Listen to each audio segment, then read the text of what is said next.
जय श्री कृष्णा। राधे राधे। वैशाख का पवित्र माह चल रहा है। इस माह में थोड़े से ही पुण्य का बहुत अधिक फल मिलता है। वैशाख के माह में स्नान करना, कथाएं श्रवण करना, वैशाख माह का महात्म्य सुनना, जल व अन्न इत्यादि का दान करना, ये सब करने से मनुष्य के जीवन में खुशियाँ आती है। इसीलिए जितना संभव हो यथाशक्ति शुभ कार्य करने चाहिए। आज के इस वीडियो में मैं आपको वैशाख माह में सुनी जाने वाली कथाएं सुनाऊंगी। आइए शुरू करते हैं। सबसे पहले हम पीपल सींचने की कहानी सुनेंगे। एक बार प्रेम पूर्वक बोलिए श्री हरि विष्णु भगवान की जय। एक बार की बात है, किसी गांव में एक माँ और बेटी रहती थी। दोनों बहुत गरीब थी। वो दोनों एक सेठ के यहाँ पर अपना पेट पालने के लिए काम किया करती थी। सेठ के यहाँ पर जाती, झाड़ू पोछा करती, बर्तन वगैरह करती, आटा पीसती और इस तरह से उनके यहाँ पर काम करती। और काम करने के बाद सेठानी उनको वापस घर आते समय 2 मुट्ठी अनाज दे दिया करती। इस तरह से उन दोनों का जीवन चल रहा था। इसी तरह से काम करते करते उनको दिन, महीनों और वर्षों बीत गए। वो दोनों अपनी इस गरीबी से बहुत ही दुखी रहती, पर वो समझ ही नहीं पाती कि हम क्या करें और कैसे इससे पीछा छुड़ाएं। एक दिन माँ और बेटी दोनों सेठ के यहाँ पर काम करने गई। दोपहर के समय में जब उनका काम खत्म हो गया और वे अपने घर पर वापस आने लगी, तब सेठानी ने उन्हें 2 मुट्ठी चने की दाल दी और कहा कि इसे लेकर जाओ, आज के लिए इतना ही काफ़ी है। दोनों माँ बेटी उस दाल को लेकर घर के लिए निकल गई। जब वो दोनों रास्ते में जा रही थी तो उस दिन चैत्र माह की पूर्णिमा थी, इसीलिए धूप भी काफ़ी ज़्यादा थी। उन दोनों को गर्मी लगी तो वो दोनों आराम करने के लिए एक पीपल के पेड़ की छाया में बैठ गई। उस माँ ने सोचा कि मैं यहाँ पर बैठी हूँ, तब तक इस दाल को साफ कर लेती हूँ। उसने दाल निकाली और उसको साफ करने लगी तो देखा कि इसमें तो घुन लगे हुए हैं। उसने सोचा कि मेरा तो भाग्य ही खराब है। न जाने मैंने कौन से बुरे कर्म किए हैं जो मुझे इस तरह से दुख भोगने पड़ रहे हैं। वह वहाँ पर बैठकर अपने भाग्य को कोस ही रही थी कि विष्णु भगवान ने सोचा कि चलो इनकी कुछ मदद करते हैं। ऐसा सोचकर विष्णु भगवान एक साधु का वेश बनाकर उनके समीप आए और बोले कि बेटी क्या हुआ, तुम इतना दुखी क्यों हो। तब वह बोली कि साधु महाराज क्या बताऊं, मैंने पता नहीं कौन से बुरे कर्म किए हैं जिसकी वजह से मुझे इतनी गरीबी है। अब तो मेरी बेटी भी बड़ी हो चली है, मैं इसकी शादी कैसे करूँगी जब मैं इसे 2 वक्त का खाना भी नहीं दे सकती। न जाने मैंने कौन से बुरे कर्म किए हैं जिनका फल मुझे अब भुगतना पड़ रहा है। हे साधु महाराज, यदि आप इसका कोई उपाय जानते हो तो मुझे कृपया करके बताओ, जिससे कि हमारी गरीबी दूर हो जाए और हम सुखपूर्वक रह सके। तब साधु महाराज बोले कि बेटा निराश मत हो, मैं तुम्हें एक उपाय बताता हूँ। यदि तुम उसको श्रद्धा पूर्वक करोगी तो अवश्य ही तुम्हारी गरीबी दूर हो जाएगी। तब वो बोली ठीक है महाराज, आप बताओ। तब साधु बने हुए विष्णु भगवान कहने लगे कि कल से वैशाख मास शुरू हो जाएगा, तो तुम ऐसा करना कि प्रतिदिन सुबह जल्दी उठना और सूर्योदय से पहले ही स्नान करके माँ और बेटी दोनों ही पीपल में जल चढ़ाना और विष्णु भगवान की कथाएं सुनना। और जितने भी रविवार आए पूरे वैशाख के माह में उनका व्रत करना और रविवार के दिन पीपल के पेड़ में जल नहीं चढ़ाना। उस दिन आकड़े के पेड़ को पूजना और रविवार के दिन सूर्य भगवान की कथाएं भी सुनना। और रविवार के व्रत में नमक ग्रहण नहीं करना। उस दिन तुम्हें फीका भोजन करना है। और ध्यान रखना, तुम पीपल पूजा करो या फिर आकड़े की पूजा करो, लेकिन मन में पूरी श्रद्धा बनाए रखना। ऐसा करने से तुम्हारी मनोकामना अवश्य ही पूरी होगी और तुम्हारे सारे कष्ट दूर हो जाएंगे। फिर उसके बाद जब माह के अंत में पूर्णिमा तिथि आए तो पूर्णिमा के दिन ब्राह्मणों को यथासंभव दक्षिणा देकर भोजन कराना और प्रसन्नचित होकर उनको विदा करना। फिर देखना कि तुम्हारा भाग्य कैसे बदल जाता है। इतना कहकर साधु बने हुए विष्णु भगवान वहाँ से चले गए और दूर जाकर अंतर्ध्यान हो गए। साधु महाराज से यह बातें सुनकर माँ और बेटी दोनों प्रसन्न हुई और प्रसन्न होकर अपने घर पर चली गई। उस रात को उन दोनों को ठीक से नींद भी नहीं आई, क्योंकि अगले दिन वैशाख माह शुरू हो रहा था। फिर अगले दिन वो दोनों सुबह सवेरे जल्दी उठ गई और सूर्योदय से पहले ही स्नान आदि करके पीपल के वृक्ष को सींचने के लिए जल लेकर पीपल के वृक्ष की तरफ चल दी। वहां जाकर उन दोनों ने पीपल के वृक्ष के नीचे चारों तरफ से साफ सफाई की और वहां पर जल चढ़ाया। फिर विष्णु भगवान की कथा सुनी और पीपल वृक्ष की परिक्रमा की। वे अच्छे से पूजा करने के बाद वे अपने घर पर आई। अब तो वो दोनों नियमित रूप से पहले पीपल के पेड़ को सींचने जाती, उसके बाद सेठ के यहाँ पर काम करने जाती। और जिस दिन रविवार आता तो दोनों माँ बेटी रविवार के व्रत रखती और रविवार के दिन आकड़े के पौधे की पूजा करती। और रविवार के दिन सेठानी उन्हें जो भी खाने के लिए देती वो उस अनाज को एक मटके में डालकर रख देती। ऐसा करते करते पूरा वैशाख का माह बीत गया। जिस दिन पूर्णिमा का दिन आया तो दोनों ने उस दिन सुबह सवेरे जल्दी उठकर पहले अपने घर की सफाई की और फिर जल लेकर माँ और बेटी पीपल के वृक्ष को सींचने के लिए चल दी। वहां पहुंचकर उन दोनों ने पीपल के वृक्ष के नीचे जो पत्ते गिरे हुए थे उनको इकट्ठा करके उनकी छोटी छोटी ढेरियां बना दी। फिर जब वे ढेरियों को उठाने लगी तो वहां पर वही साधु महाराज आए और वो साधु महाराज बोले कि बेटी, इन ढेरियों को तुम अपने घर पर लेकर जाना और घर में ले जाकर अलग अलग कोनों में रख देना। तो माँ और बेटी ने वैसा ही किया। उन्होंने पीपल देव की पूजा की, परिक्रमा की।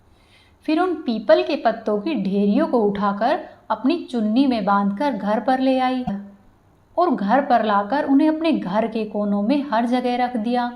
और जो 2 मुट्ठी अनाज उन्हें हर रविवार को मिलता था उनको इकट्ठा करके जितना भी अनाज हुआ उन सब से उन्होंने ब्राह्मणों को भोजन करा दिया और फिर सेठ जी के घर पर काम करने चली गई।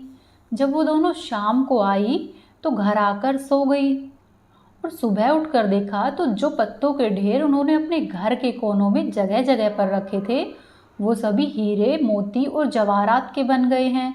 वो सभी चमक रहे हैं। कोई ढेरी अन्न की है, कोई ढेरी धन की है। यह देखकर उन दोनों को बहुत अधिक आश्चर्य हुआ। माँ और बेटी बहुत खुश हुई और भगवान विष्णु के गुणगान करने लगी और उस धन को समेटने में लग गई। उस दिन वो दोनों सेठ के यहाँ पर काम करने नहीं गई। उनका पूरा दिन अन्न और धन को समेटने में चला गया। इस तरह से अब वह अगले दिन भी सेठ के घर पर काम करने नहीं गई। 2-3 दिन इसी तरह से निकल गए। तब सेठानी ने सोचा कि क्या हुआ, वो दोनों माँ बेटी काम पर क्यों नहीं आ रही है। ऐसा सोचकर सेठानी ने अपने घर पर काम करने वाले एक लड़के को उनके घर पर भेजा और कहा कि जाकर देख कर आओ वो दोनों काम पर क्यों नहीं आ रही है। जब वह लड़का वापस सेठानी के पास गया तो उसने बताया कि सेठानी जी, उनके यहाँ पर तो अन्न और धन के भंडारे भरे पड़े हैं। अब तो उन्हें काम करने की कोई ज़रूरत नहीं है। उनके 2 कमरे थे, उनकी जगह अब बड़ा सा महल बन गया है। पता नहीं क्या बात है और यह सब कैसे हुआ है। यह बात सुनकर सेठानी बोली कि मैं खुद ही उनके घर जाकर देखूंगी ऐसी क्या बात है। जब सेठानी उनके घर पर आई और उसने देखा तो वहां पर सचमुच में घर की जगह महल खड़ा हुआ है और उनके घर पर अन्न और धन के भंडारे भरे पड़े थे। सेठानी ने उनसे कहा कि तुम्हें इतना धन कैसे मिला है, अचानक से तुम इतने अमीर कैसे हो गए हो। तब माँ बेटी ने सेठानी को बूढ़े ब्राह्मण की और वैशाख में पीपल सींचने की सारी बात उससे कह सुनाई और श्रीहरि विष्णु की कृपा की भी उनसे बात कही। तब सेठानी बोली कि वैशाख स्नान की क्या विधि है, मुझे भी बताओ, मैं भी यह किया करूँगी। फिर उन दोनों माँ बेटी ने जैसे साधु महाराज ने बताई थी वैसी ही पूरी विधि सेठानी को कह सुनाई। उसके बाद सेठानी अपने घर पर चली गई।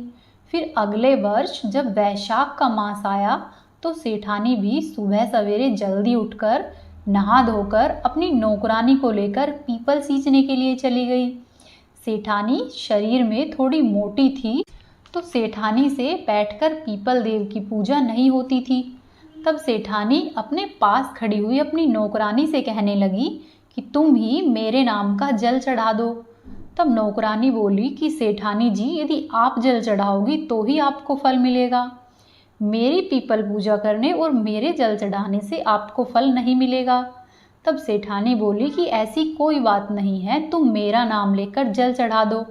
नौकरानी ने वैसा ही किया।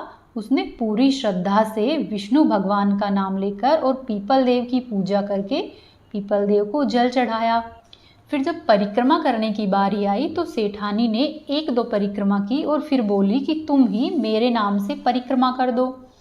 तब नौकरानी बोली कि ठीक है सेठानी जी, और नौकरानी ने पूरी श्रद्धा से पीपल देव की परिक्रमा की और श्रीहरि के नामों का जाप किया। इसी तरह से सेठानी की जगह रोजाना ही वह नौकरानी पूजा करती। पूरा वैशाख का माह इसी तरह से बीत गया और जब वैशाख की पूर्णिमा आई तो सेठानी नौकरानी से बोली कि भाई जल्दी जल्दी खाना बना दो और ब्राह्मणों को भोजन करवा दो। और उसने ऐसा ही किया, खाना बनाकर ब्राह्मणों को भोजन करवा दिया। फिर जब पीपल पूजा करने गई तो नौकरानी से कहा कि यहाँ पर जितने भी पत्ते हैं सबको इकट्ठा कर लो और घर पर लेकर चलो। नौकरानी ने वैसा ही किया। पीपल पूजा करने के बाद सारे पत्तों को अपनी साड़ी में डालकर घर के लिए ले आई और सेठानी ने उन सभी पत्तों को घर के हर जगह कोनों में, छत पर, रसोई में, हर जगह पर रखवा दिया। वहाँ से जब नौकरानी पीपल के पत्ते लेकर आई तो उसकी साड़ी पर कुछ पत्ते लगे रह गए। वह अपने घर चली गई और अपने घर जाकर उसने जब घर का काम किया तो वे पत्ते उसके घर में ही कहीं कहीं पर गिर गए। उधर सेठानी सोच रही थी कि कल सुबह तो मैं धनवान हो जाऊंगी। इस तरह से वह रात को खुशी खुशी सो गई और जब सुबह उठी तो देखती है कि हर जगह पर हल्ला हो रहा है, सब लोग चिल्ला रहे हैं। जब वह बाहर आई तो देखती है कि यहाँ तो बहुत ज़्यादा कीड़े और मकोड़े घूम रहे हैं। तब वह पूछती है कि घर में इतने ज़्यादा कीड़े मकोड़े और सांप बिच्छू कहाँ से आए। तभी वहाँ पर सेठ जी आ जाते हैं और सेठ जी पूछते हैं कि सेठानी जी, हमारे घर का यह हाल किसने किया है? हमारे घर में इतने ज़्यादा कीड़े मकोड़े कैसे घूम रहे हैं? तो सेठानी जी कहती है कि मैंने तो कुछ नहीं किया। हमारे घर पर जो पहले माँ और बेटी काम करती थी, मैंने तो उनके ही कहे अनुसार वैशाख स्नान किया और पत्ते लाकर घर में रखे थे। उन्होंने ही कहा था कि वैशाख स्नान करने से धन और अन्न मिलता है। वो दोनों तो धनवान हो गई, उनकी देखा देखी ही मैंने पीपल पूजा की थी और मुझे तो धन के बदले में ये सब मिला है। तब सेठ जी कहते हैं कि सेठानी जी, उन्होंने तो पूरी श्रद्धा भाव से विष्णु भगवान की पूजा की है और उन्होंने पीपल देवता को सींचा है। आपकी पूजा में कोई श्रद्धा भाव नहीं था, केवल लालच था कि मुझे जल्दी से अन्न और धन मिल जाए। तो इसका परिणाम यह मिला कि आपको इतने सारे कीड़े मकोड़े मिले हैं। तब सेठानी को अपनी गलती समझ आई और उसने हाथ जोड़कर पूरे मन से विष्णु भगवान से माफ़ी मांगी। उसने कहा कि हे भगवान, इस बार का गुनाह माफ़ कर दो। अगली बार मैं पूरी श्रद्धा से आपकी भक्ति किया करूँगी और हे प्रभु, इस माया को समेट लो। इतना कहते ही विष्णु भगवान की कृपा से वह सब कीड़े मकोड़े दूर हो गए और उनका घर फिर से पहले की ही तरह हो गया। वहीं उधर दूसरी तरफ जो नौकरानी सेठानी के साथ जाती थी और उसकी साड़ी में जो कुछ पत्ते लग गए थे वो उसके घर में जगह जगह गिर गए थे, वो सब पत्ते हीरे और जवाहरात में बदल गए। जब वह नौकरानी सुबह उठी तो देखती है कि उसके घर में जगह जगह पर हीरे जवाहरात है। वह उन सब को देखकर सोचती है कि यह क्या चमक रहा है और यह यहाँ पर कैसे आया है। तब थोड़ी ही देर में वहाँ पर विष्णु भगवान प्रकट होते हैं और उससे कहते हैं कि बेटा, तेरी सच्ची श्रद्धा और भक्ति भाव से प्रसन्न होकर तुझे यह वरदान दिया है। तू मेरी पूजा बड़ी ही श्रद्धा से करती थी, इसीलिए ही तेरे घर आंगन और भंडारे सदा ही भरे रहेंगे और तुम्हें सदा ही सुख और सौभाग्य प्राप्त होगा। इतना कहकर विष्णु भगवान वहाँ से अंतर्धान हो गए। नौकरानी बहुत प्रसन्न हुई और इस तरह से नौकरानी को भगवान विष्णु की कृपा से धन, अन्न, सौभाग्य और सभी प्रकार का सुख प्राप्त हुआ। वह सौभाग्यवती हो गई और उधर दूसरी तरफ उस बेटी की शादी एक अच्छे घर में हो गई, जिससे उसकी जिंदगी भी खुशहाल हो गई।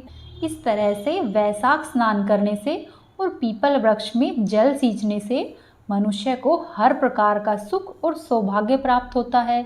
जब गांव में यह बात पता चली तो गांव के सभी लोग प्रत्येक वर्ष वैशाख स्नान करते, पीपल में जल सींचते, रविवार का व्रत करते, आकड़े के पौधे की पूजा करते और भगवान विष्णु की कथा कहानियाँ सुनते।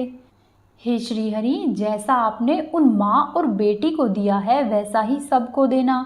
जैसा सेठानी को दिया है वैसा किसी को नहीं देना। इस कहानी को कहने वाले, सुनने वाले और होकारा भरने वाले सब पर अपनी कृपा रखना। प्रेम से बोलिए विष्णु भगवान की जय। तो आज मैं आपको सुनाऊंगी आग सींचने की कहानी। आइए शुरू करते हैं। एक बार प्रेम पूर्वक बोलिए श्री हरि विष्णु भगवान की जय। बोलो सूर्यदेव की जय। आप भी कमेंट बॉक्स में एक बार प्रभु के जयकारे अवश्य ही लगाइए। एक बार की बात है, एक राजा की 2 रानियां थी। बड़ी रानी कोई भी काम नहीं करती और उसकी धर्म कर्म या फिर पूजा पाठ में कोई भी रुचि नहीं थी। लेकिन राजा की छोटी रानी की पूजा पाठ में बहुत रुचि थी। वह धार्मिक विचारों वाली थी। वह हर साल वैशाख के महीने में स्नान करती और रविवार का व्रत किया करती। जब भी रविवार का दिन आता तो वह आकड़े के पौधे की पूजा किया करती और बड़ी रानी जब भी छोटी रानी को पूजा करते हुए देखती तो वह उससे बहुत ही ईर्ष्या होती और बहुत गुस्सा करती। एक बार जब वैशाख का महीना आया तो छोटी रानी रविवार के दिन आकड़े के पौधे की पूजा करने गई। बड़ी रानी ने उसे जाते हुए देख लिया और उसने सोचा कि मैं ऐसा क्या करूं कि जिससे इसका पूजा पाठ बंद हो जाए। ऐसा सोचते सोचते बड़ी रानी को एक उपाय सूझा। उसने सैनिकों को बुलाया और कहा कि राज्य में जितने भी आकड़े के पौधे हैं सबको उखाड़ दो। सैनिकों ने रानी के कहे अनुसार राज्य के सभी आकड़े के पौधे उखाड़ दिए। इसके बाद जब अगला रविवार आया तो छोटी रानी पूजा की सामग्री लेकर महल से बाहर आकड़े के पौधे को ढूंढने लगी, लेकिन उसे पूरे राज्य में कहीं भी आकड़े का पौधा नहीं मिला। रानी ढूंढती ढूंढती बहुत दूर चली गई और जब वह जंगल में पहुंची तो उसे झाड़ियों में एक छोटा सा आक का पौधा दिखाई दिया। वह रानी वहीं पर बैठ गई और उसने विधिवत आक के पौधे की पूजा की और वहां पर विष्णु भगवान, सूर्यदेव, आकड़े की और बंदरिया रानी की कथा कहानी सुनी। उसके बाद वह अपने घर पर आने लगी। वहीं पीछे से बड़ी रानी ने राजा के कान भर दिए और कहा कि पता नहीं यह क्या टोने टोटके करती है, कब से जंगल में गई हुई है और अब तक वापस भी नहीं आई है। राजा जी, यह तो राजघराने की बेइज्जती करवाएगी, पता नहीं दिन भर वहां पर क्या करती रहती है। मेरी मानो तो आप उसे देश निकाला दे दो। इस तरह से बड़ी रानी ने राजा के कानों में उल्टी सीधी बातें भर दी तो राजा ने उसको देश निकाला दे दिया। और जब छोटी रानी पूजा करके वापस आने लगी तो राजा ने उसे द्वार पर ही रोक दिया और कहा कि तुम महल में अंदर नहीं आ सकती, तुम्हें देश निकाले का आदेश है, तुम इसी वक्त यहाँ से चली जाओ। छोटी रानी ने राजा को कुछ नहीं कहा और वह चुपचाप उल्टे पांव वहाँ से चली गई और वह चलते चलते जंगल में वहीं पर पहुँच गई जहाँ पर वो आज आकड़े के पौधे की पूजा करके आई थी। उसने उसके पास में ही एक छोटी सी झोपड़ी बना ली और वहीं पर रहने लग गई। अब वो पहले की तरह ही वैशाख स्नान करती और प्रत्येक रविवार के व्रत किया करती और आकड़े के पौधे की विधिवत पूजा करती। ऐसा करते करते उसको पूरा साल हो गया। इधर राजा के महल में बड़ी रानी छोटी रानी के जाने के बाद सुखपूर्वक रहने लगी। अब तो वह खूब खुश रहती। उधर जब दूसरे साल वैशाख का मास आया तो उस दिन राजा ने सोचा कि आज मैं वन में शिकार के लिए जाता हूँ और राजा वन में शिकार करने के लिए चला गया। उस दिन रविवार का दिन था और छोटी रानी का व्रत था। रानी आकड़े के पौधे की पूजा करने गई हुई थी। तो छोटी रानी ने बड़ी श्रद्धा से आकड़े के पौधे की पूजा की और सूर्यदेव की भी पूजा की। सूर्यदेव उसकी पूजा से प्रसन्न थे, तो सूर्यदेव की माया से राजा जंगल में रास्ता भटक गया और रास्ता भटकने के कारण राजा इधर उधर घूमने लगा और राजा का घोड़ा और सैनिक भी पीछे ही रह गए। उस दिन बहुत तेज गर्मी थी और राजा को बहुत जोरों की प्यास लगी थी। उसे दूर दूर तक कहीं भी पानी दिखाई नहीं दे रहा था। अचानक से राजा ने देखा कि कुछ पक्षियों के चहचहाने की आवाज़ आ रही है। जब राजा ने देखा तो काफ़ी दूर पर कुछ पक्षी उड़ रहे थे। तो राजा ने सोचा कि जरूर ही वहाँ पर कुछ मिलेगा। ऐसा सोचकर राजा उस ओर चल दिया और जब राजा वहाँ पर पहुँचा तो उसने देखा कि वहाँ पर आकड़े का एक बहुत बड़ा पौधा था। उसके नीचे 5 रोटियां रखी हुई थी और घी का एक दीपक जल रहा था और उसके पास में पानी से भरा हुआ एक घड़ा रखा था। तब राजा ने घड़े से पानी पिया और फिर वहाँ पर रखी हुई रोटियां खाई और फिर वहीं पर थोड़ी ही दूरी पर एक पेड़ के नीचे ठंडी छाया में विश्राम किया। और फिर शाम के समय राजा रास्ता ढूंढता हुआ अपने महल की तरफ गया। जब वह महल पहुंच गया तो उसने अपने सैनिकों को सारी बात कह सुनाई और राजा ने अपने सैनिकों को आदेश दिया कि जाकर देखो जंगल में वह रोटियां और वह पानी किसने रखा था। आज उसकी ही वजह से मेरी जान बची है। पता करो, मैं उसे इनाम देना चाहता हूँ। तो राजा के कहे अनुसार दूसरे दिन राजा के सैनिक जंगल में गए और जब वे इधर उधर घूमने लगे तो घूमते घूमते उन्हें एक छोटी सी झोपड़ी दिखाई दी। वहाँ पर जाकर उन्होंने आवाज़ लगाई तो एक औरत वहाँ से बाहर आई। तो सैनिकों ने कहा कि आप कौन हैं? क्या आपने ही आकड़े के पौधे के पास वो रोटी और पानी का घड़ा रखा था? तो छोटी रानी ने कहा कि हाँ, मैंने ही वह घड़ा रखा था क्योंकि मैंने आकड़े के पौधे की पूजा की थी। तब सैनिक बोले कि आपको राजमहल चलना है, राजा ने आदेश दिया है। तब छोटी रानी ने महल जाने से मना कर दिया। सैनिकों ने वापस आकर राजा को बताया कि वहाँ पर एक औरत रहती है, उसने ही वहाँ पर पानी और रोटी रखी थी, उसने महल में आने से इनकार कर दिया है। तब राजा ने कहा कि ऐसी कौन सी औरत है जो बुलाने पर भी महल नहीं आना चाहती? चलो, मैं स्वयं चल कर देखता हूँ। ऐसा कहकर राजा भी सैनिकों के साथ चल पड़ा और मैं सैनिकों के साथ उसी जगह पर आया जहाँ पर छोटी रानी रहती थी। जब सैनिकों ने छोटी रानी को आवाज़ लगाई तो छोटी रानी बाहर आई। तो राजा ने उसे देखते ही पहचान लिया और राजा को छोटी रानी की सारी बातें याद आ गई। राजा ने हाथ जोड़ते हुए छोटी रानी से कहा कि रानी, मुझसे गलती हो गई, मुझे माफ़ कर दो। आज आपकी पूजा पाठ की वजह से ही मेरी जान बची है। मैं चाहता हूँ कि आप मेरे साथ महल में वापस चलो। तो छोटी रानी ने मन ही मन सूर्यदेव को प्रणाम किया और फिर राजा के साथ महल की ओर चल पड़ी। राजा खूब आदर और सत्कार के साथ गाजे बाजे के साथ छोटी रानी को महल में लेकर गया और रानी को फिर से उसका सम्मान और स्थान वापस दिलाया। फिर बड़ी रानी को देश निकाला दिया गया और इस तरह से छोटी रानी ने रविवार के व्रत करके और आंकड़े की पूजा करके अपने मान सम्मान और सुहाग को वापस पाया है। हे सूर्य देवता, जैसा छोटी रानी को दिया है वैसा ही सभी को देना। बोलो सूर्य भगवान की जय, बोलो विष्णु भगवान की जय। एक बार की बात है, एक गांव में एक लक्कड़हारा और उसकी पत्नी रहते थे। वह बहुत ही गरीब थे। वह दोनों रोजाना जंगल में जाया करते और वहां से लकड़ियों को बीन बीन कर लाते और उन्हें बाजार में जाकर बेच देते। इसी तरह से उनका गुजारा हो रहा था। तो एक दिन की बात है, जब वह दोनों जंगल की ओर लकड़ी लाने के लिए जा रहे थे तो लक्कड़हारा आगे आगे चल रहा था और उसकी पत्नी उसके पीछे पीछे चल रही थी। तो लक्कड़हारे की पत्नी ने देखा कि एक जगह पीपल का वृक्ष है और उसके नीचे बहुत सी स्त्रियां बैठी हुई है। तो लक्कड़हारे की पत्नी ने अपने पति से कहा कि आप चलो, मैं थोड़ी देर में आती हूँ। ऐसा कहकर लक्कड़हारे की पत्नी उन पीपल के वृक्ष के नीचे बैठी हुई महिलाओं के पास गई और वहां पर उसने देखा कि वो सब पूजा कर रही थी और कहानी सुन रही थी। तो वह भी वहाँ पर बैठ गई। और जब उनकी कथा समाप्त हुई तो उसके बाद उन्होंने पूछा कि बहनों, आप यह सब क्या कर रही हो और इसको करने से क्या फल मिलता है? तो उनमें से एक औरत बोली कि बहन, वैशाख का पवित्र महीना चल रहा है। इस महीने में पूरे माह सुबह जल्दी उठकर सूर्योदय होने से पहले ही स्नान किया जाता है और उसके बाद में पीपल के वृक्ष, खेजड़ी, तुलसी, आकड़े के पौधे, इन सब की पूजा की जाती है और विष्णु भगवान की कहानी कही और सुनी जाती है। और जब वैशाख का महीना समाप्त हो जाए, यानी कि वैशाख मास की पूर्णिमा के दिन, अपनी सामर्थ्य के अनुसार ब्राह्मणों को भोजन करवाना चाहिए और दान दक्षिणा देकर उन्हें विदा करना चाहिए।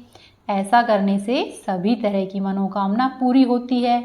लेकिन इस बात का ध्यान रखना चाहिए कि वैशाख के महीने में जब भी पीपल की पूजा करें तो रविवार के दिन आकड़े के पौधे की पूजा करनी चाहिए, पीपल की पूजा नहीं करनी चाहिए। और साथ ही रविवार का व्रत भी रखना चाहिए। और यदि सच में पूरी श्रद्धा से अगर वैशाख स्नान किया जाए तो मनुष्य को उसका फल अवश्य ही मिलता है। धन चाहने वाले को धन मिलता है, सुख सौभाग्य चाहने वाले को सुख सौभाग्य मिलता है और पुत्र चाहने वाले को पुत्र की प्राप्ति होती है। अर्थात मनुष्य को सभी प्रकार के मनोवांछित फल मिलते हैं। जब लक्कड़हारे की पत्नी ने ऐसी बातें सुनी तो वह मन ही मन कहने लगी कि हे विष्णु भगवान, मेरे पास तो सच्ची श्रद्धा के अलावा और कुछ भी नहीं है जिससे कि मैं आपकी पूजा कर सकूं। यह सोचते सोचते वह वहीं पर बैठी रही और वो सभी औरतें पूजा करके अपने घर पर चली गई। जब सब औरतें अपने घर पर चली गई तो लक्कड़हारे की पत्नी उठी और पास ही में जाकर तालाब से अपनी साड़ी के आंचल को भिगो कर ले आई और पीपल की जड़ में उसको निचोड़ दिया। इसी तरह से वह करती रही, अपनी साड़ी के आंचल को भिगोकर लाती और पीपल की जड़ में निचोड़ देती और फिर वहीं बैठकर विष्णु भगवान से प्रार्थना करती और पीपल देव की पूजा करती। पीपल की पूजा करके फिर वह अपने पति के पास लकड़ियां बीनने के लिए चली जाती। लकड़ियों को इकट्ठा करके जब वो शाम को घर आते तो वह प्रतिदिन ही लकड़ी के गट्ठर में से एक लकड़ी निकालकर अलग रख देती। यह सोचती कि जब पूर्णिमा आएगी तो पूर्णिमा के दिन इन लकड़ियों को बेचकर ब्राह्मणों को भोजन करवाऊंगी। इसी तरह से करते करते वैशाख का पूरा माह बीत गया और जब पूर्णिमा का दिन आया तो सुबह सुबह उसने अपने पति से कहा कि आज मैं आपके साथ लकड़ियां बीनने के लिए नहीं जाऊंगी, मेरी तबीयत ठीक नहीं लग रही है, आज मैं दिन भर आराम करूंगी और कल जब मैं ठीक हो जाऊंगी तो आपके साथ अवश्य ही चलूंगी। उसके पति ने कहा ठीक है और फिर वह खुद लकड़ियां इकट्ठा करने के लिए जंगल में चला गया और उस लक्कड़हारे के घर से जाते ही उसकी पत्नी ने उन सभी लकड़ियों को जो कि उसने इकट्ठा करके रखा था उन सब को उठाया और बाजार की तरफ बेचने के लिए चल दी। भगवान श्री हरि की कृपा से वे सभी लकड़ियां चंदन की हो गई। लेकिन लक्कड़हारे की पत्नी को यह पता ही नहीं था कि ये लकड़ियां चंदन की है। वह तो उन लकड़ियों को साधारण ही समझ रही थी और अपने सिर पर रखकर बाजार की तरफ जा रही थी। रास्ते में राजमहल पड़ता था। जब वह राजमहल के आगे से गुजरी तो चंदन की बहुत ही अच्छी खुशबू फैल गई और जब महल में बैठे हुए राजा के पास यह खुशबू पहुंची तो उसने अपने सैनिकों से कहा कि यह इतनी अच्छी चंदन की खुशबू कहाँ से आ रही है। तो यह सुनकर सैनिकों ने बाहर आकर देखा। उन्होंने देखा कि एक महिला सर पर चंदन की लकड़ियों का गट्ठर रखकर जा रही है। सैनिक वापस आए और उन्होंने राजा को सारी बात कह सुनाई। तो राजा ने उस महिला को महल में बुलवा लिया और जब राजा के सैनिक उसको अंदर महल में लेकर आए तो राजा ने कहा कि तुम अपनी लकड़ियों के दाम बताओ, मैं इन सब लकड़ियों को खरीदना चाहता हूँ। तब लक्कड़हारे की पत्नी ने उन लकड़ियों के गट्ठर को सिर से उतार कर नीचे रख दिया और राजा को प्रणाम करके कहा कि हे महाराज, आप जितना देना चाहे उतना दे, मुझे तो सिर्फ 5 ब्राह्मणों को भोजन करवाना है और उन्हें दान दक्षिणा देनी है। अगर आप इतना दे सकते हैं तो आपकी बड़ी कृपा होगी।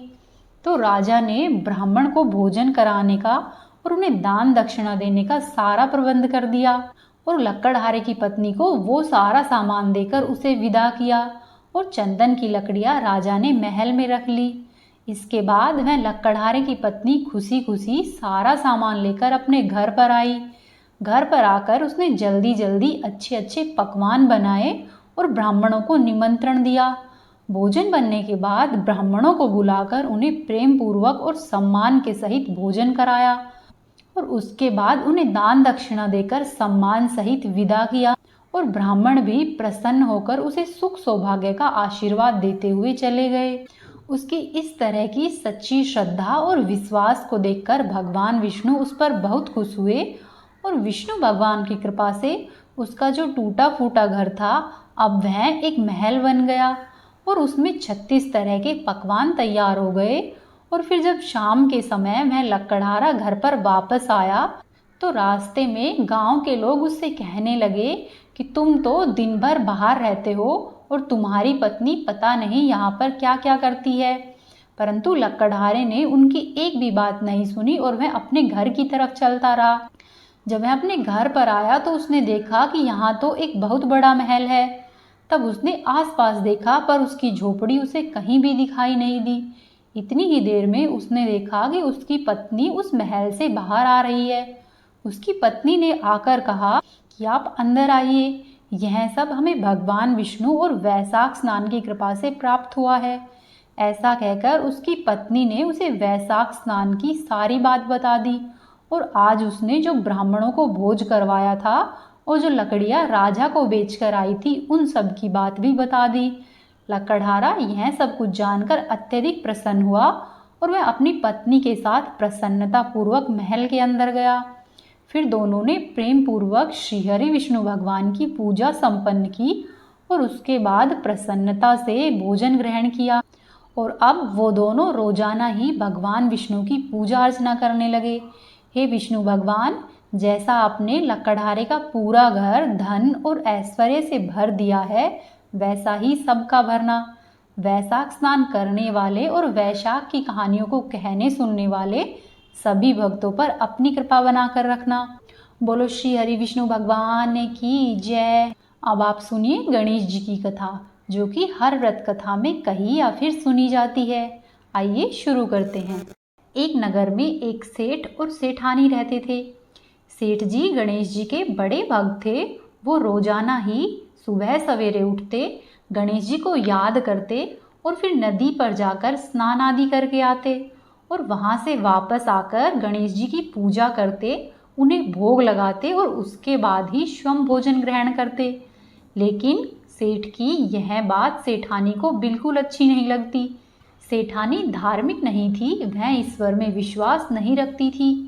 एक दिन सेठानी ने सोचा कि यह गणेश जी को इतना मानते हैं, मैं भी तो देखूं गणेश जी की पूजा करने से क्या होता है। मैं तो गणेश जी को नहीं मानती हूँ और आज देखती हूँ कि ये भी गणेश जी की पूजा कैसे करते हैं। सेठानी ने ऐसा सोचा और जब सेठ जी सुबह सवेरे नदी पर स्नान करने गए तो सेठानी ने सेठ के जाते ही पीछे से गणेश जी की मूर्ति को उठाया और मूर्ति को कपड़े में लपेटकर उसको ढककर अपने घर के आंगन में ले जाकर उसे जमीन में गाड़ दिया और उसके बाद सेठानी वापस से घर में आ गई।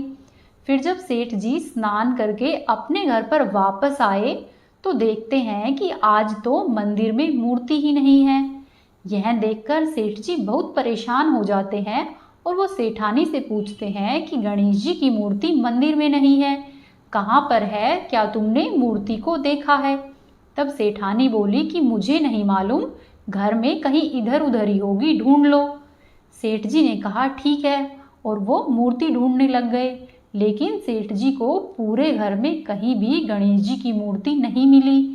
तो इस वजह से वो ना तो भोग लगा पाए और ना ही उस दिन उसने कुछ ग्रहण किया। गणेश जी के इस तरह से घर से चले जाने से सेठ जी बहुत दुखी थे और वो सोच रहे थे कि हे प्रभु, मुझसे ऐसी क्या गलती हुई कि आप मुझे इस तरह से छोड़कर चले गए।